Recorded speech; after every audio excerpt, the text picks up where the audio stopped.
Bapak di sini, Bapak.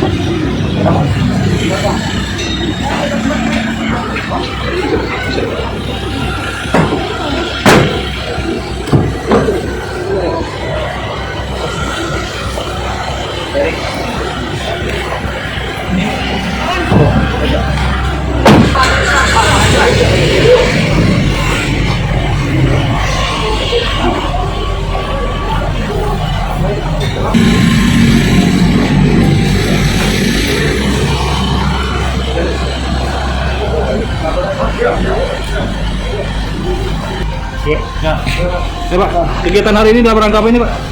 Di hari ini kita laksanakan proses tahap 2 ya, untuk penyerahan tersangka dan barang bukti dari penyidik ke penuntut umum.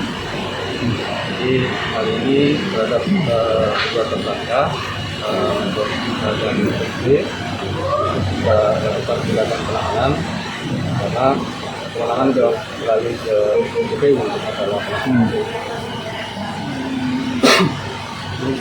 Tersangka akan dibawa kemana ya? Selanjutnya nanti kita akan titipkan ke rutan kelas 1 Pak Jo Palembang.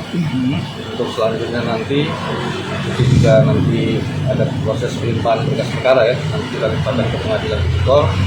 Nanti selama 20 hari menjadi kewenangan dari JPU ya untuk masalah penahanan.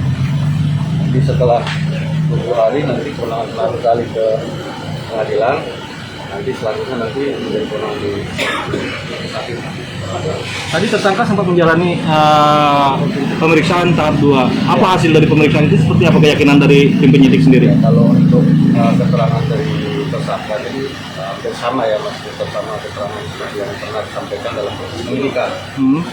Tadi hanya untuk pengulangan aja lah, tegasan terhadap keterangan yang disampaikan di dalam BAP dan perkara. Bisa dengan pasal apa, Bang?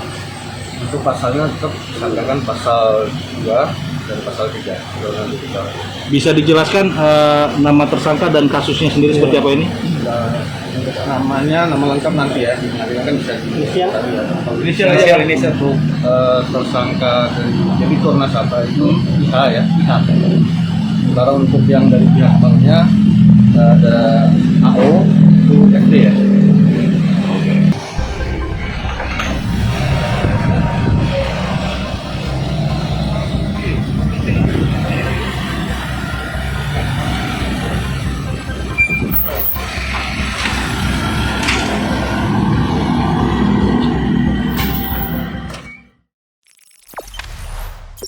Jangan lupa subscribe, share, komen, dan like ya.